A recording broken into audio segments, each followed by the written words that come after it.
सीमा और राजेश की शादी से उनकी 3 बेटियां थीं। कमी थी तो सिर्फ एक बेटे की, जिसकी चाह में सीमा चौथी बार गर्भवती हुई और उसके पति राजेश ने उससे कहा, देखना भाग्यवान, इस बार ऊपर वाला हमारे कुल का वंश हमें जरूर देगा। हाँ, इस बार ईश्वर हमारे कुल का दीपक उजियारा कर दे बस। दोनों के मन की इच्छा पूरी तो हुई, पर भगवान ने उन्हें विकलांग बेटा दिया, जिसको देखकर सीमा कुड़कर जीती और उसको परेशान देखकर राजेश कहता, सीमा, शायद हमारे भाग्य में ही ऐसा बेटा लिखा था। कमला कह रही थी कि हमारे गांव से कुछ किलोमीटर दूर एक मशहूर डॉक्टर है जो हर एक विकलांग बच्चे का इलाज करते हैं। चलते हैं वहीं। सीमा अपने दुध मुँहे बेटे को 3 बेटियों के भरोसे छोड़कर चली जाती है, लेकिन सड़क दुर्घटना में वो दोनों चल बसते हैं और विकलांग भाई की जिम्मेदारी 3 बहनों के कंधे पर आ जाती है। अंजलि दीदी, बिना माँ के हम राजा को कैसे पालेंगे? बड़ी बहन छोटी भाई बहनों के लिए माँ के बराबर होती है। आज से हम 3 बहनें मिलकर अपने राजकुमार को सारी खुशियाँ देंगे। 3 बहनें अपने नन्हे विकलांग भाई की जिम्मेदारियों को उसकी माँ बनकर बखूबी निभाने लगती हैं और समय बीतने के साथ अब राजा 5 बरस का हो जाता है। तीनों पैसे जोड़कर उसके लिए एक व्हील चेयर लाकर देती हैं। एक रोज तीनों बाजार जाते वक्त कहती हैं, राजा, हम तीनों जरा बाजार जा रही हैं। किसी चीज की जरूरत हो तो अपनी दीदी को अभी बता दो। दीदी, मेरे लिए मिठाई लेकर आना। ठीक है हमारे राजदुलारे राजा भैया, हम तीनों बाजार से तुम्हारे लिए ढेर सारी मिठाइयाँ और खिलौने लाएंगे। तीनों एक साथ बाजार चल देती हैं, पर दुर्भाग्यवश तीनों की चलती सड़क पर ट्रक से टक्कर हो जाने से मृत्यु हो जाती है और तीनों की आत्माएं उसी पल शरीर से बाहर निकलकर कहती हैं, नहीं, हम मर कैसे सकते हैं?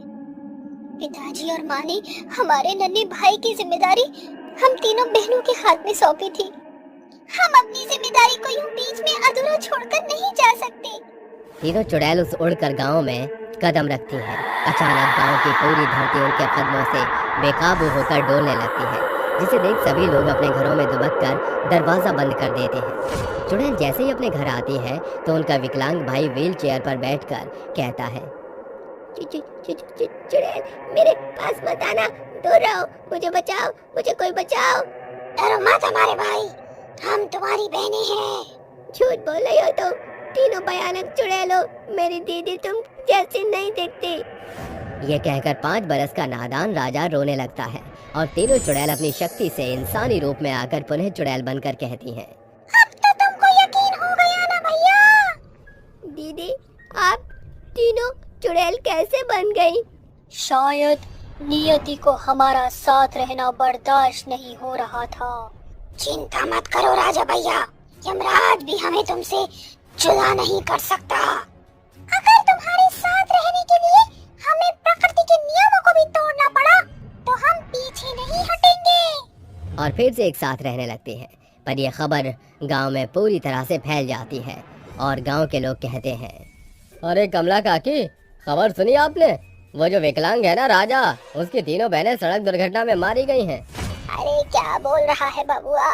कल रात ही तो मैंने राजा को उसकी 3 बहनों के साथ हंसता खेलता हुआ देखा था।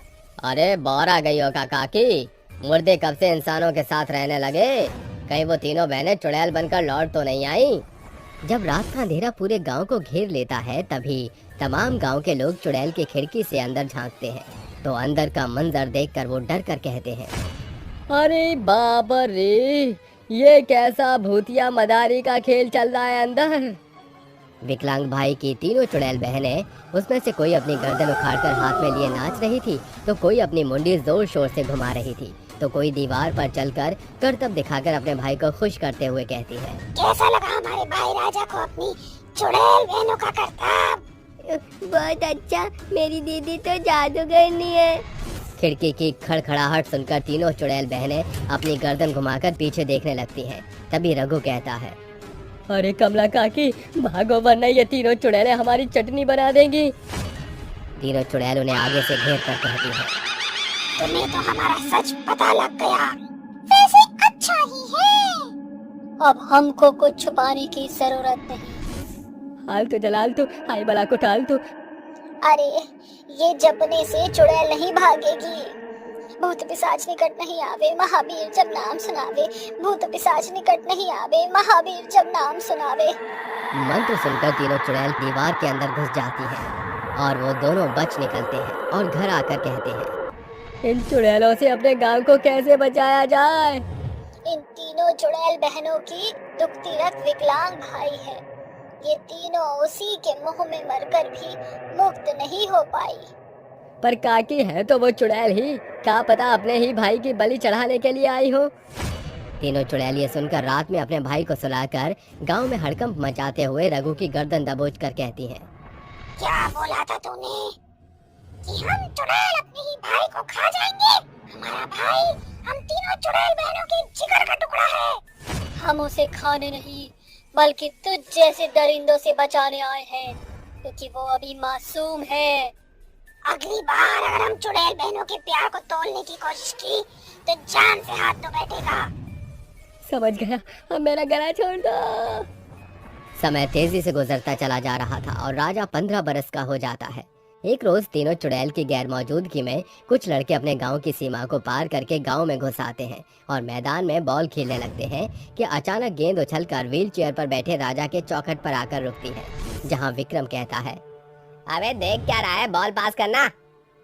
अबे विक्रम ये अपाहिज क्या बॉल पास करेगा। थू थू थू थू थू, लानत है ऐसी जिंदगी पर, बिना पैर की भी जिंदगी है भला, बेचारा विकलांग।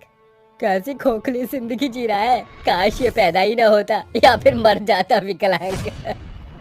ये सुनकर राजा की आंखों से आंसू फूट पड़ते हैं कि अचानक जोर की आंधी पूरे गांव को घेर लेती है और तीनों चुड़ैल उनके पास आकर कहती है, तेरे कारण हमारे भाई की आंखों में आंसू आए हैं।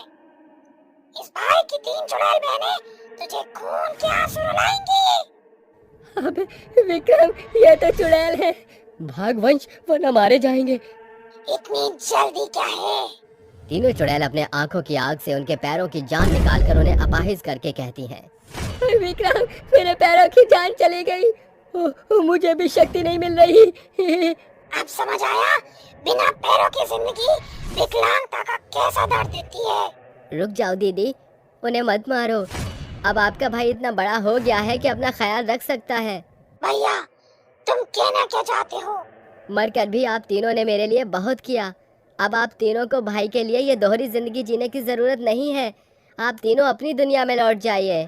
ठीक है भैया, पर जाने से पहले तुम्हारी चुड़ैल बहनें तुम्हें तोहफा देना चाहती हैं। तीनों चुड़ैल अपनी शक्तियों से अपने भाई के अपाहिज जीवन को चंगा भला करके उसको उसके पैरों पर खड़ा करके जाते हुए कहती हैं, सदा खुश रहना भैया, अलविदा। जब भी तुम्हें अपनी चुड़ैल बहनों की याद आए हमें पुकार लेना, हम चले आएंगे। तीनों चुड़ैल अपनी जिम्मेदारी को पूरा करने के बाद अपनी दुनिया में चली जाती हैं और गांव से भी चुड़ैलों का खौफ हमेशा के लिए समाप्त